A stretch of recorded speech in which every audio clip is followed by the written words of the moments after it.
pemberitaan sampai di sini. Saya ingin tambahi sedikit, saudara ya. Sesuatu sharing dari saya, mumpung kali ini kan khotbahnya cuma 1 jam 1/4, lebih pendek dari biasanya.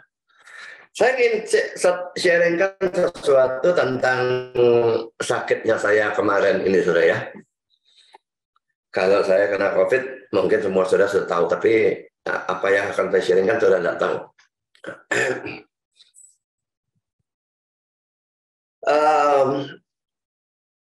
Sebetulnya tidak terbayangkan saya kena COVID waktu itu mikirnya. Saya hari Sabtu itu masih tanggal 5 Sabtu masih fitness. Dan latihan seperti biasa, tidak ada gejala apapun. Lalu saya pulang, saya ngajak 2 ekor anjing saya jalan-jalan ke Laguna. Dan itu pun tidak lama karena 2 anjing itu gemuk. 2 anjing pug itu gemuk-gemuk dan mereka anjing pesek itu selalu tidak bisa mau lari-lari lama, tidak bisa. Menggem, melet-melet, sudah tidak karu-karuan. Lalu saya pulang. Lah pulang itu, saya duduk di sofa, nonton TV, makan dan sebagainya. Kok saya merasa capek yang tidak wajar. Saya sudah rutin latihan dan kondisi fisik saya sebetulnya ada dalam kondisi sangat bagus sebetulnya. Kok bisa capek seperti ini? Gak masuk akal bagi saya. Tapi saya masih tidak mikir apapun ya tentang COVID ya. Saya cuma ya istirahat saja lebih lama dari biasanya, duduk di situ nonton TV, makan dan sebagainya. Setelah kira-kira 1-2 mungkin ada 2 jam barangkali lebih seger sedikit. Tapi tidak seperti biasanya memang.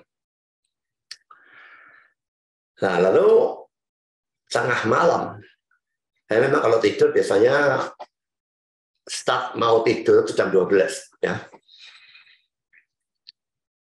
Saya meriang badannya, meriang itu demam ringan gitu ya. Dan pilek. Saya sudah bertahun-tahun, mungkin ada 6-7 tahun tidak kena flu. Ini tidak mungkin, ini sudah pasti COVID, saya yakin. Tidak usah dicek, saya yakin saya COVID ini. Dan saya bilang kepada kakak saya, wah, aku mungkin kena COVID. Badan meriang dan pilek. Nah, lalu malamnya itu saya sudah katakan tadi, ceritakan, saya nyaris tidak tidur. Karena demam itu membuat susah tidur. Cuma 1 jam mungkin besoknya khotbah, dan waduh, panasnya muka tidak karu-karuan, minggu temperaturnya tambah naik, dan ditambah lagi linu-linu dan batuk. Lalu yang paling menyakitkan itu sakit tenggorokan. Sakit tenggorokan itu merasa kayak di tenggorokan itu ada lendir ya, dahak ya, yang kental sekali, lengket, nggak bisa dikeluarkan, mau keluarkan bagaimana nggak bisa, mau ditelan juga nggak bisa, dan itu membuat tenggorokannya sakit, apalagi kalau batuk atau bersin, sakit sekali, minum saja sakit. Saya tetap masih maksa makan dan sebagainya.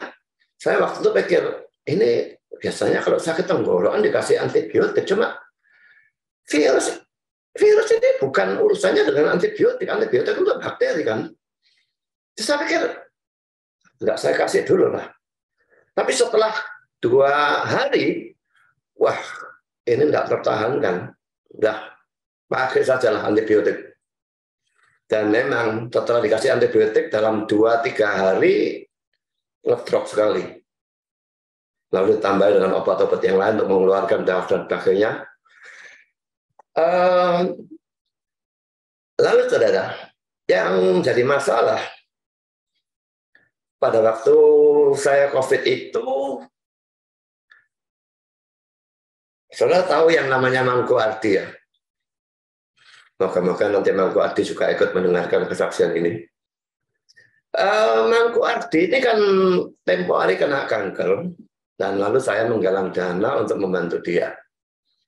Tinggal di desa di Kalimantan sana, rumahnya seperti gubuk, sangat miskin. Dan kami menggalang dana untuk dia berobat di Jakarta. Waktu itu dapat dana lebih dari 100 juta, saya lupa 120 atau 30 juta atau berapa, saya nggak ngerti. Pokoknya sudah dia berobat ke Jakarta, ternyata akhirnya sampai pada tahap di mana dokternya yang katakan, "Dah pulang saja, nggak bisa disembuhkan. Kasarnya tinggal tunggu mati." Nah, uangnya ada pada kami berikan 10 juta, setiap dia putus berikan 10 juta. Nah, pada waktu sudah divonis tidak bisa disembuhkan, dia suruh pulang. Ya sudah, ada sisa waktu itu 70 atau 75 juta, saya lupa. Kami transfer semuanya ke dia. Nah, gunakan ya menyenangkan hidupmu, sementara mau tunggu ketemu Tuhan atau gimana, ya biarlah dia lebih nyaman di dunia inilah. Karena dia kanker itu sakit semua, mungkin masih tetap beli obat tuh rasa sakit dan sebagainya gitulah. Nah, waktu dia mendengar bahwa saya kena COVID, dia WA saya, "Pak Budi, tolong berikan alamatnya Pak Budi." Nah, apa orang ini? Saya berikan alamat saya, dia minta alamat yang lengkap. Saya kasih fotokopi KTP saya sekalian dah. Masih kurang nomor apa itu? Kalau Surabaya 60112 kode pos ya, ada. Kode posnya diminta juga. Saya berikan kode posnya. Tahu saudara apa yang dia lakukan? Dia kirim buah-buahan banyak. Bukan kirim dari Kalimantan, bukan. Dia beli dari Surabaya, suruh kirim ke rumah saya. Jeruk, buah anggur, apel, pisang, buah naga, enggak tahu ada 7, 8 macam buah. Hal yang baik, tapi jadi bencana buat saya. Apa sebab, saudara? Buah-buahnya saya masukkan kulkas kan, kecuali pisang. Pisang kan enggak pernah dimasukkan kulkas ya. Semua masukkan kulkas, dan saya senang makan buah dingin. Lah, cilakanya, saudara. Pada waktu saya kena COVID itu kan pilek. Pilek, saya makan buah dingin. Dan tidak sekali, 2 kali, berkali-kali. Akhirnya jadi sinusitis. Mungkin tidak jadi sinusitis kalau bukan untuk orang alergi seperti saya. Tapi untuk orang seperti saya ternyata jadi sinusitis. Saya cuma heran loh. Saya 6-7 tahun tidak pernah flu maupun sinusitis gara-gara sudah minum vitamin D3 tuh jauh sebelum pandemi. Atau bisa sinusitis. Jadi akhirnya double penyakitnya. Kalau sekarang ini mungkin COVID-nya sudah habis, tapi sinusitisnya masih ada. Maka saudara bisa mendengar suara saya bindeng begitu ya. Nah, dalam sepanjang berapa hari saya sakit, 10 hari harus karantina aja, paling tidak enaknya kan karantinanya ya. Saya ini ya kasarnya bersungut-sungut juga kepada Tuhan gitu ya. Ada apa Tuhan kamu kasih saya COVID? Saya bahkan kalau pergi ke fitness saya berdoa supaya tidak kena COVID kok.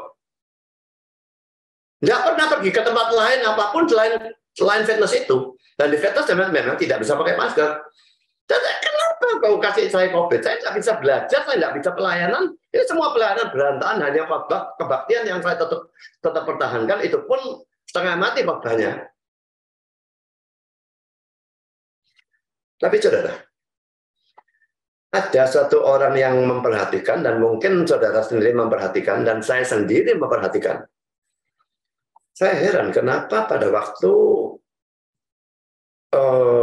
COVID itu, kok saya khotbah 3 kali Bahkan ngomong-ngomong di telepon dan sebagainya, biasanya ngomong kalau panjang di telepon dengan teman, suara saya jadi serak. Ini enggak ada seraknya, hari ini pun enggak ada kan. Saya memperhatikan itu apa enggak? Suara saya jadi jauh lebih bagus daripada dulu malahan. Jadi COVID yang tadinya saya pikir bawa bencana dan juga pemberian dari Mangku Adi yang saya pikir bawa bencana, akhirnya bawa berkat. Roma 8 ayat 28. Saya dari dulu itu, suara serak itu membuat saya frustrasi luar biasa. Saya cuma pikirkan andai kata suara saya bagus seperti Pak Isra atau pendeta yang lain, saya bisa khotbah jauh lebih banyak. Bisa membagikan berkat jauh lebih banyak, tapi dengan seperti itu. Dan suara saya memburuk itu kan tambah lama, tambah buruk, sampai pada suatu titik saya berpikir, ini akan ada tinggal lambat atau cepat, saya tidak bisa khotbah lagi. Dan kalau saya tidak bisa khotbah lagi, saya ambil keputusan, saya akan tetap membuat khotbah tertulis, biarlah orang-orang lain yang mengkhotbahkan. Mau Pak Isra, mau siapa, sukanya seadanya. Orang yang mau masukkan di Facebook, masukkan di web, suruh orang lain khotbahkan. Kalau saya sendiri sudah tidak bisa berkhotbah karena suara seraknya sudah terlalu parah sehingga ya berhenti khotbah. Nah, akhirnya saya pikir-pikir, kenapa kok tiga kali khotbah pada hari Minggu selama saya sakit itu kok justru suaranya jadi lebih bagus, sampai sekarang suara lebih bagus. Tadi malam saya telepon dengan satu teman, mungkin ada kalau 1,5 jam atau 2 jam barangkali, tidak ada serak, tidak ada apa, tidak pakai minum, tidak pakai apa, saya bisa. Dari dulu saya bertanya-tanya, saya berdoa kepada Tuhan, minta petunjuk, Tuhan apa sebabnya seraknya ini? Dan pikiran saya alergi ini, alergi itu, alergi ini, alergi itu. Tapi dari sakit ini, saya sekarang tahu apa yang membuat saya serak. Barang yang dingin. Memang saya makan buah dingin, tapi tidak pada sekitar khotbah. Ya. Jadi pada umumnya, selain makan buah dingin itu, makan yang lain itu makan panas-panas semua. Dulu saja beli pesan dari restoran, sup dipanasi. Bahkan saya sudah lama bertahun-tahun, nggak tahu berapa tahun saya nggak mau makan supermie. Buat supermie supaya kuahnya panas itu, campur dengan telur, makan supermie untuk panasnya. Jadi tidak pernah satu kali pun minum air dingin. Cuma makan buah dingin masih, yaitu yang membuat sinusitis. Nah, makan sinusitis makin tidak bisa sudah, makan dingin tambah tidak boleh sudah. Begitu sinusitisnya keluar sudah, tidak berani makan dingin sudah. Jadi buah dingin dikeluarkan dulu sampai tidak dingin baru dimakan. Jadi saudara, akhirnya dari semua bencana ini digabung-gabungkan, kena COVID, lalu Mangku Adi beribuah, lalu kena sinusitis. Berkatnya adalah saya sekarang tahu, kalau saya tidak makan dingin, apapun yang dingin, suara saya jauh lebih bagus. Ini biasanya satu botol ini habis, saudara. Ini cuma terpakai sekian. Dan saudara bisa melihat suara saya jauh lebih bagus dari biasanya. Tidak salah, minum sedikit-sedikit tok. Jadi ini Roma 8 ayat 28 ya. Berlaku Tuhan kasih saya COVID, tapi akhirnya bisa menolong suara saya sehingga lebih bagus. Moga-moga ini bisa berlangsung terus. Kalau bisa berlangsung terus, semua video-video itu terpengaruh sehingga mungkin dulu ada orang-orang yang tidak mau dengar video saya karena dengar suara serak itu kan tidak enak di kuping. Nah sekarang mungkin mereka bisa mau mendengar dengan lebih enak, dan juga suara serak itu seringkali membuat kata-kata saya itu tidak jelas, Sekarang kata-kata saya bisa lebih jelas, jadi semua menjadikan suatu kebaikan. Sungut-sungutnya berubah jadi pujian kepada Tuhan. Saya mengucap syukur, saya kena COVID. Saya mengucap syukur, saya kena sinusitis. Karena sekarang saya tahu apa rahasia dari suara ini, sehingga bisa diperbaiki. Dan moga-moga seterusnya bisa lebih baik lagi suaranya. Jadi itu sharing saya. Dan kalau saudara sendiri mengalami bencana dan macam-macam hal yang tidak menyenangkan, apakah itu dalam keuangan, apakah dalam penyakit, apakah dalam hal apapun, saudara, selalu ingat ya, janji Tuhan Roma 8 ayat 28 itu tidak mungkin salah kalau saudara anak Tuhan. Kalau saudara bukan anak Tuhan, tidak berlaku, saudara. Tapi kalau saudara anak Tuhan, itu berlaku. Janji itu Tuhan bekerja dalam segala sesuatu untuk mendatangkan kebaikan. Dan ini betul-betul terbukti dalam kasus ini. Harusnya minta ampun bersungut-sungut dan mengubah itu menjadi puji-pujian dan syukur kepada Tuhan. Puji Tuhan, saya kena COVID. Puji Tuhan, saya kena sinusitis. Puji Tuhan, saya dikerangkeng di rumah saat 10 hari. Puji Tuhan, fisik saya tadi yang bagus luar biasa, ambrol, tidak karu-karuan. Saya sekarang sudah naik lagi, ya hampir pulih seperti normal, kecuali karena cedera bahu ini lagi saya tidak ngerti kenapa. Tapi ya selalu Tuhan berikan hal yang buruk, tapi tujuannya nanti membawa kebaikan. Yalah, ini menjadi berkat bagi saudara semua.